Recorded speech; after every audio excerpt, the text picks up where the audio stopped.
మిర్చి యార్డ్, గుంటూరు మిర్చి యార్డ్ అంటే నేను ప్రత్యేకంగా చెప్పవలసిన అవసరం లేదు. భారతదేశంలోనూ ఆసియా ఖండంలోనే మిర్చి కొనుగోలు అమ్మకాలకు సంబంధించి చాలా పెద్ద యార్డ్. ఈ యార్డులో మిర్చి రైతులను వారి గోడును వినడానికి జగన్మోహన్ రెడ్డి గారు రేపు ఉదయం 9:30 గంటలకు మిర్చి యార్డులో ఉన్నటువంటి రైతులు ఎవరైతే తమ మిర్చిని యార్డులో అమ్ముకోవాలని తమ సరుకును తీసుకొచ్చినటువంటి రైతులతో ఇంటరాక్ట్ అయ్యి డైరెక్ట్గా వారికి జరుగుతున్నటువంటి కష్టాన్ని నష్టాన్ని తెలుసుకుని ప్రభుత్వం మీద ఒత్తిడి తీసుకురావాలనే ఉద్దేశంతో రేపు జగన్మోహన్ రెడ్డి గారు రావటం జరుగుతూ ఉన్నది. నేను ప్రత్యేకంగా చెప్పవలసిన అవసరం లేదు, కానీ గుర్తు చేయవలసిన అవసరం ఉందని మాత్రం మనవి చేస్తున్నాను. అదేమిటంటే తెలుగుదేశం పార్టీ అధికారంలోకి వచ్చి 9 మాసాలు అవుతుంది. సరే, పథకాల సంగతి పక్కన పెడదాం, అది వేరే సబ్జెక్ట్. రైతులకు ఏ ఒక్క విషయంలో కూడా, ఏ ఉత్పత్తి విషయంలో కూడా గిట్టుబాటు ధర లేదు. ఇవాళ ఒక్కొక్కటి మనం పరిశీలన చేస్తే ధాన్యం దౌర్భాగ్యమైన పరిస్థితుల్లో రైతు అమ్ముకున్నాడు. కేవలం 1200, 1300కి అమ్ముకోవాల్సినటువంటి దుస్థితి ఈ ప్రభుత్వం కల్పించింది. అలో లక్షణ అని బాధపడుతున్న రైతాంగాన్ని ఆదుకోవడానికి ఈ ప్రభుత్వం ఏ మాత్రం కూడా పని చేయలేదు. దాని మీద కూడా మేము ఉద్యమం చేశాం, కలెక్టర్ గారికి వెళ్ళి విమోరాన్ని ఇచ్చాం, అయినా సూయలేదు సైలేదు. ఊతి అలాంటి పెడితే పత్తి గతంలో 9,000 అమ్మిన పత్తి వాళ్ళ 4,000 కొనేవాడు దిక్కులేడు. ఇవాళ మనం కందులు కానీ, మినువులు కానీ, శనగలు కానీ దేనికి గిట్టుబాటు ధర లేదు. నేను ఈ సందర్భంలో గుర్తు చేస్తున్నా, జగన్మోహన్ రెడ్డి గారు పరిపాలన చేసిన 5 సంవత్సరాల కాలంలో ఇలాంటి ఇబ్బంది సబ్బంది వచ్చినప్పుడు ప్రభుత్వమే డైరెక్ట్గా కొంది, ప్రత్తి కొంది, శనగ కొంది, బియ్యం కొంది, ధాన్యం కొంది, రైతుకు గిట్టుబాటు ధర ఇచ్చినటువంటి ప్రభుత్వం జగన్మోహన్ రెడ్డి గారి ప్రభుత్వం.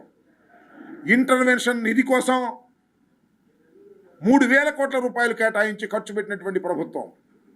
టొబాకోకు ధర లేకపోతే కొని ప్రభుత్వం నష్టపోయింది, రైతును మాత్రం ఆదుకునేటువంటి పరిస్థితి తీసుకొచ్చింది. ఆ విధంగా రైతు పక్షపాత ప్రభుత్వంగా పనిచేసినటువంటిది జగన్మోహన్ రెడ్డి గారి ప్రభుత్వం. దురదృష్టం, కొన్ని కారణాల వల్ల ఓటమి పాలయ్యాం. ఇవాళ ఓటమి పాలు అయిన దగ్గర నుంచి, తెలుగుదేశం అధికారంలోకి వచ్చిన దగ్గర నుంచి రైతుకి ఒక్క విషయంలో గిట్టుబాటు ధర ఉందని చెప్పమని ఛాలెంజ్ చేసి చెప్తా ఉన్నా ఈ ముఖ్యమంత్రిని లేదా ఈ వ్యవసాయ శాఖ మంత్రిని. ఒక్క ఉత్పత్తిలో, రైతు ఉత్పత్తిలో గిట్టుబాటు ధర ఇచ్చి కొన్నారా? ఆదుకోవడానికి ప్రయత్నం చేశారా? ఇంటర్వెన్షన్ నిధి ఏమన్నా ఏర్పాటు చేశారా? లేదు. మిర్చి అయితే అతి దారుణంగా ఉందని మనం చేస్తున్నాం. ఇవాళ గుంటూరు పరిసర ప్రాంతాల్లో మరి మిర్చి పండించే రైతు పడుతున్న ఆవేదన ఇంత అంత కాదని మనం చేస్తున్నాం. మిర్చి నారు ధర పెరిగింది, ఎరువుల ధర పెరిగాయి, మందు ధర పెరిగింది, మందులు కొట్టే మందుల ధరలు పెరిగాయి, పంట బాగానే ఉన్న ధర లేదు. ఎంతండి? 1,200 రూపాయలు. అది కూడా ఏది? తేజ లాంటి నెంబర్ 1 క్వాలిటీగా అమ్ముడుపోయేది 1,200, 12,000, కడవ 8,000, 9,000. నేను మనవి చేస్తున్నా, ఎస్, జగన్మోహన్ రెడ్డి గారి టైంలో ఎంత అమ్మింది? 22,000, 23,000, 20,000, 19,000. రైతుకు నష్టం జరగల, లాభం సంగతి దేవుడు ఎరగాలి. ఇవాళ రైతు మిర్చి వేసిన రైతు యొక్క గోడు వింటే గుండె తరుక్కుపోతుందని మనం చేస్తున్నాం. ఎంత నష్టం వస్తుంది లెక్కలేకపోతున్నాం. సుమారుగా 1,00,000 రూపాయలు నష్టం జరుగుతూ ఉంది 1 ఎకరం రైతు వేస్తే. అది కౌలు రైతు 10 ఎకరాలు తీసుకువేసాడు అనుకో, 10 లక్షలు పోతున్నాయి. ఇప్పుడు బతకలేం కాదు, ఎప్పుడు వ్యవసాయం చేయాలి? ఈ పరిస్థితుల్లో సీరియస్ అయినది ప్రభుత్వానికి, పట్టించుకోవడం లేదు. చూసిన తర్వాత జగన్మోహన్ రెడ్డి గారు నిర్ణయం తీసుకున్నారు, రేపు వచ్చి మిర్చి యార్డులో రైతుల్ని కనుక్కొని వారి గోడు విని ప్రభుత్వం మీద ఒత్తిడి తీసుకురావాలనే ప్రయత్నం మాది. మేము వాళ్ళ ప్రభుత్వం లేదు, నేను ఛాలెంజ్ చేసి చెప్తున్నా, నిజంగా జగన్మోహన్ రెడ్డి గారు ప్రభుత్వంలో ఉండట్టయితే ప్రభుత్వం తరపునే ఇవాళ మిర్చి కొని గోడౌన్లో పెట్టి రైతుకు నష్టం లేకుండా చేసేటటువంటి ఆలోచన చేసి ఉండేవాడు జగన్మోహన్ రెడ్డి గారు. కానీ చంద్రబాబు నాయుడు గారు మాత్రం అట్లా చెయ్యలేదు. ఇది చాలా దురదృష్టకరమైనటువంటి పరిణామమని మనం చేస్తున్నాం. జగన్మోహన్ రెడ్డి గారు వచ్చిన తర్వాత, రైతుల గోడు విన్న తర్వాత ఏం చేయాలనే దాని మీద కూడా మేము ఆలోచన చేస్తాం. దీన్ని ఒక ఉద్యమ రూపంలో రైతుల పక్షాన, రైతులు ఏంటంటే దే ఆర్ నాట్ ఆర్గనైజ్డ్. రైతులు వ్యవసాయాన్ని మానుచి ఉద్యమాన్ని చేయలేరు, వాళ్ళకి చాలా కష్టాలు ఉంటాయి. వారి తరపున వకాల్తా తీసుకుంటున్నాం ఈ ప్రభుత్వంకి వ్యతిరేకంగా. రైతుల్ని పరామర్శించిన తర్వాత ప్రభుత్వంలో కదలిక లేకపోతే ఖచ్చితంగా దానికి తగ్గట్టుగా ఉద్యమ రూపాన్ని ఇచ్చేటటువంటి కార్యక్రమం చేయటం కూడా జరుగుతుంది. నేను మనవి చేస్తున్న, ఇప్పటికైనా ప్రభుత్వం కళ్ళు తెరవాలి. ఒక ఇంటర్వెన్షన్ నిధిని ఏర్పాటు చేసి మిర్చి రైతుతో పాటు అందరు రైతుల్ని ఆదుకునే కార్యక్రమం చేయాలని కూడా ఈ సందర్భంగా మేము డిమాండ్ చేస్తున్నాం. రేపు రైతుల్ని పరామర్శించేటటువంటి కార్యక్రమంలో రైతులందరూ పాల్గొనాలి. ఉన్న వాస్తవాల్ని జగన్మోహన్ రెడ్డి గారికి తెలియపరచడం ద్వారా ప్రభుత్వం మీద ఒత్తిడి తీసుకొచ్చే కార్యక్రమాన్ని చేయాలని కూడా మేము వైఎస్ఆర్ కాంగ్రెస్ పార్టీ తరఫున కోరుతున్నాం. చాలా సందర్భాల్లో పరామర్శిస్తూనే వస్తున్నాం, దానికి అంత ఫోకస్ నీకు ఉండదు. నేను అప్పిరెడ్డి పరామర్శిస్తే ఏముంటుంది? కాబట్టి ఇది ఒక పద్ధతి ప్రకారం చేస్తున్నటువంటి కార్యక్రమం. కాబట్టి మీ నాయకుడు వచ్చేదాకా మీరు కళ్ళు మూసుకున్నారా, మీ నాయకుడు వచ్చేదాకా మీకు తెలియదా అంటే వాట్ ఈస్ దిస్? దానికి ఒక టైం ఇవ్వాలి. ప్రభుత్వానికి, ఈ ప్రభుత్వానికి టైం ఇవ్వాలి. ఆ టైం ఇచ్చాం. సాక్షాత్తు జగన్మోహన్ రెడ్డి గారే వస్తున్నారు. జగన్మోహన్ రెడ్డి గారు వచ్చేదాకా మీరేంటండి కాము కూర్చున్నారంటే? వస్తారు. అప్పుడు దాకా కాము కూర్చున్నాం. ప్రభుత్వాన్ని అడగండి, ఏమండి ఇంతగా అసలు ఇంతవరకు మీరు ఎందుకు పట్టించుకోలేదని ప్రభుత్వాన్ని అడగండి, సంతోషపడతాం మేము. లేకపోతే వార్తలు ప్రభుత్వంకి అనుకూలం కాకుండా చక్కగా వేయండి, సంతోషపడతాం. వాళ్ళ జగన్మోహన్ రెడ్డి గారు వచ్చారు, ఏమండి నేను అడుగుతా ఉన్నా, అసలు 12,000 తేజ ఉంటే ఎంత అన్యాయం అండి ఇది? రైతులను ఆలోచించేయమనండి. సో దానికి కావలసినటువంటి పరిస్థితులు క్రియేట్ అయినప్పుడు, ప్రజల నుంచి డిమాండ్ వచ్చినప్పుడు ప్రధాన ప్రతిపక్షంగా మా పాత్ర నిర్వహిస్తాం.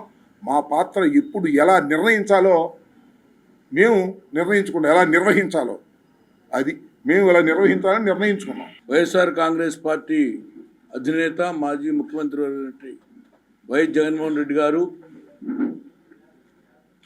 ముఖ్యంగా ఈ గుంటూరు జిల్లా, ఈ రాష్ట్రంలో ఉన్నటువంటి మిర్చి రైతులు అపారమైనటువంటి నష్టాన్ని చవిచూస్తూ ఉన్నారు. వారికి అండగా ఈనాటి ఆంధ్రప్రదేశ్ ప్రభుత్వం ఏ రకంగా ఈ మిర్చి రైతులను ఆదుకోవాలి, మా పార్టీ తరఫున డిమాండ్స్ని ప్రభుత్వానికి, కేంద్ర రాష్ట్ర ప్రభుత్వాలకి తెలియజేసేటువంటి కార్యక్రమాన్ని రేపు పొద్దున వైఎస్ఆర్ కాంగ్రెస్ పార్టీ జిల్లా శాఖ ఆధ్వర్యంలో అంబటరామబాబు గారి నేతృత్వంలో రేపు ఉదయం 9:30 గంటలకు గుంటూరు మిర్చి యార్డు ప్రాంగణంలో ఉన్నటువంటి మిర్చి రైతులు ఎవరైతే అమ్ముకోవడానికి వచ్చారో వారికి ఉన్నటువంటి బాధల్ని, రాబోయేటువంటి రోజులు ఈ ప్రభుత్వం ఏ రకంగా వాళ్ళని ఆదుకోవాలనేటువంటి డిమాండ్స్ని ప్రభుత్వం ముందు ఉంచడానికి, అవసరమైతే మా పార్టీ మిర్చి రైతుల తరఫున పోరాటం చేయడానికి కూడా సంసిద్ధంగా ఉండటానికి రేపు మమ్మల్ని అందరినీ సన్నాహం చేయడానికి కూడా రేపు వస్తున్నారు. అందుకని వారికి స్వాగతం పలుకుతూ రేపంతా కూడా మిర్చి యార్డులో రైతులు జగన్మోహన్ గారు వస్తాను బట్టి మీకున్నటువంటి కష్టాలని, మీకున్నటువంటి బాధల్ని, మీకున్నటువంటి గిట్టుబాటు ధర లేక ఏ రకంగా అప్పుల్లో కూరుకుపోతున్నారు అనేటువంటి విషయాన్ని ఇటుకూడి ప్రభుత్వం తరఫున ఒక్కళ్ళు కూడా ఇంతమటుకు స్పందించాల. వ్యవసాయ శాఖ మంత్రులు అచ్చెన్నాయుడు గారు, రాష్ట్ర ముఖ్యమంత్రి వర్యులు, ఇక్కడ కేంద్ర మంత్రి ఉన్నాడు, కనీసం కళ్ళకి కట్టినట్టు దాదాపు ఒక కింటాకి దాదాపు 10,000 రూపాయల నష్టం జరుగుతూ ఉంది. దాదాపు 20 క్వింటాలంటే దాదాపు ఎకరానికి 1,50,000 రూపాయల నష్టం జరుగుతూ ఉంది. అటువంటి నష్టాన్ని పూడ్చేటువంటి బాధ్యత ఏ రకంగా తీసుకోవాలన్నటువంటి ప్రభుత్వం విఫలమైంది కనుక బట్టే ఈరోజు మేము ప్రతిపక్షంలో ప్రభుత్వం దృష్టికి తీసుకెళ్ళినటువంటి రేపు వస్తున్నారు జగన్మోహన్ రెడ్డి గారు. అందుకని డెఫినెట్గా ఈ గుంటూరు జిల్లా ఉన్నటువంటి రైతు సంఘాలు మరి మాకు బాసటగా నిలిచి మిర్చి రైతును ఆదుకునే విధంగా ముందుకెళ్లాలని చెప్పి జగన్మోహన్ రెడ్డి గారిని నేను స్వాగతం పలుకుతున్నాం. డెఫినెట్గా రేపు పొద్దున డిమాండ్స్ అన్నీ కూడా రేపు 9:30కి జగన్మోహన్ రెడ్డి గారు ప్రభుత్వం ముందు ఉంచుతారు. మరిన్ని వీడియోస్ కోసం ఛానల్ ని సబ్స్క్రైబ్ చేయండి. లేటెస్ట్ అప్డేట్స్ కోసం వాట్సాప్ ఛానల్ ని ఫాలో అవ్వండి. ఆ లింక్ డిస్క్రిప్షన్ లో ఉంది.